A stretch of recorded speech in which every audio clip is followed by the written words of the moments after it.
नमस्कार। Radio talkies में आप सबका स्वागत है। आज हम अर्नस्ट युंगर की एक खास किताब द वॉल्फगांग, जिसे फॉरेस्ट रेबल भी कहते हैं, उस पर बात करने वाले हैं।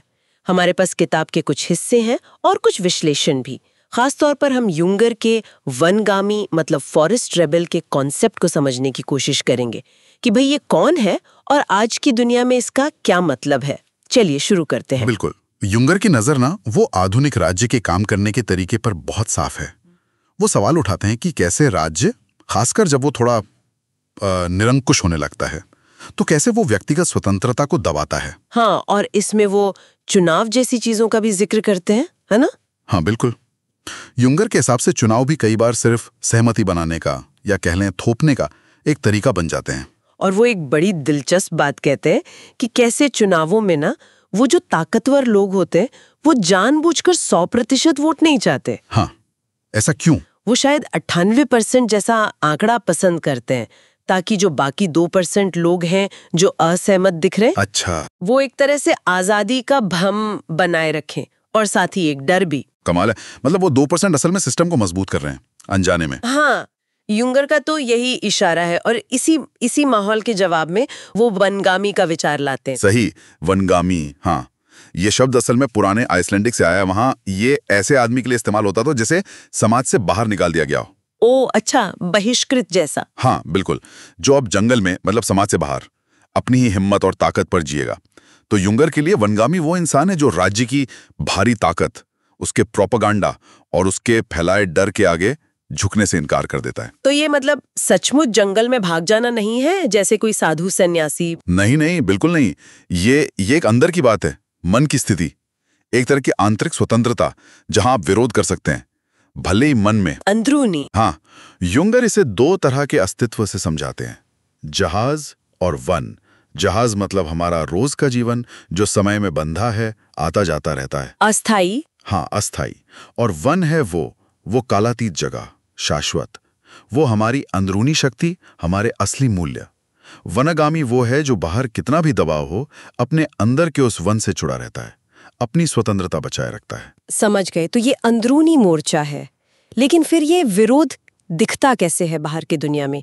क्या कोई आंदोलन चलाना पड़ता है? जरूरी नहीं, ये खुलेआम तानाशाही का विरोध भी हो सकता है, और उस तरह के लोकतंत्र का भी जो धीरे धीरे हमारी आजादियां छीनता है, हमें पता भी नहीं चलता। अच्छा, मतलब दोनों के खिलाफ। हाँ, ये इंसान के अपने जमीर से आता है, अपनी हिफाजत की जरूरत से और दूसरों के लिए चिंता से भी।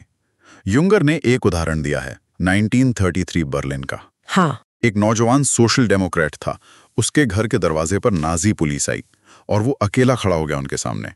युंगर कहते हैं ये है असली पुरानी जर्मनिक स्वतंत्रता, ये किसी पार्टी के मैनिफेस्टो से नहीं आती। वाह, ये तो निजी हिम्मत की बात हुई। बिल्कुल, ये व्यक्ति की अपनी नैतिक ताकत है। और इसमें डर का क्या रोल है? आपने कहा राज्य डर फैलाता है। हाँ, डर तो जैसे सेंट्रल थीम है युंगर के यहाँ। वो मानते हैं कि दुनिया में जितनी भी डर हैं, वो सब घूम फिर कर मौत के डर, जिसे वो टोडिस फॉर्स्ट कहते हैं, से ही जुड़े हैं। मौत का डर। हाँ, और आधुनिक राज्य इसी सबसे गहरे डर का इस्तेमाल करते हैं लोगों को कंट्रोल करने के लिए।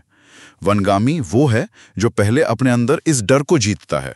अच्छा। हाँ, इसी से उसे अपनी ताकत मिलती है, अपनी संप्रभुता, अपना स्वराज्य। और युंगर व्यक्ति और समूह के बीच का जो तनाव है उस पर भी कुछ कहते? बिल्कुल, राज्य तो हमेशा यही चाहेगा कि व्यक्ति अपनी पहचान छोड़कर भीड़ का हिस्सा बन जाए, एक नंबर बस। हाँ, अक्सर ऐसा होता है। युंगर कहते हैं कि जब कोई राज्य पुलिस पर बहुत ज्यादा निर्भर होने लगे, तो समझो वो अंदर से कमजोर है। शासकों को डर लगता है कि उनकी भेड़ें मतलब आम जनता कहीं झुंड बनाकर बिगड़ ना जाएं। खासकर अगर कोई भेड़िया मतलब कोई स्वतंत्र विचारक उन्हें रास्ता दिखा दे। बिल्कुल सही। तो वनगामी इसी भीड़ में घुलने से मना करता है। वो अपनी सोच, अपनी पहचान बनाए रखता है, चाहे अकेला ही क्यों ना हो। लेकिन वो कोई क्रिमिनल नहीं है।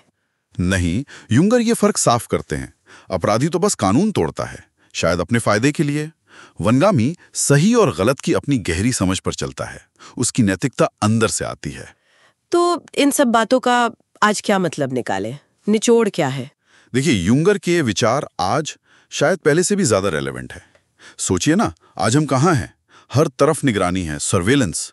हमारा डेटा इकट्ठा हो रहा है। हाँ, ये बायोपॉलिटिक्स वगैरह। बिल्कुल, यानी राजनीति अब हमारे शरीर, हमारी सेहत, हमारे जीने के तरीकों तक को कंट्रोल कर रही है।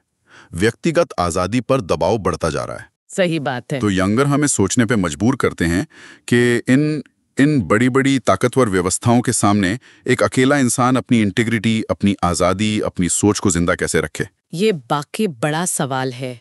और यही मेरे मन में एक और बात आ रही है कि आज के इस टेक्नोलॉजी वाले युग में जहां सोशल मीडिया है और बड़ी बड़ी विचारधाराएं हम पर हावी होने की कोशिश करती हैं, वहां युंगर का वो मतलब वो अंदर की आजादी और ताकत की जगह वो कहाँ मिलेगी? हाँ, ये बिल्कुल सोचने वाली बात है। और क्या आज भी कोई व्यक्ति उस वनगामी की तरह सिस्टम के दबाव के खिलाफ खड़ा हो सकता है, अपनी अंदरूनी स्वतंत्रता को बचा सकता है? भले ही उसकी आवाज बहुत धीमी हो या वो अकेला ही क्यों ना हो। हाँ, ये कुछ सवाल हैं जिन पर शायद हमें और सोचना चाहिए। तो इसी विचार के साथ आज की ये चर्चा यहीं समाप्त करते हैं। अगली बार फिर मिलेंगे रेडियो टॉकीज पर।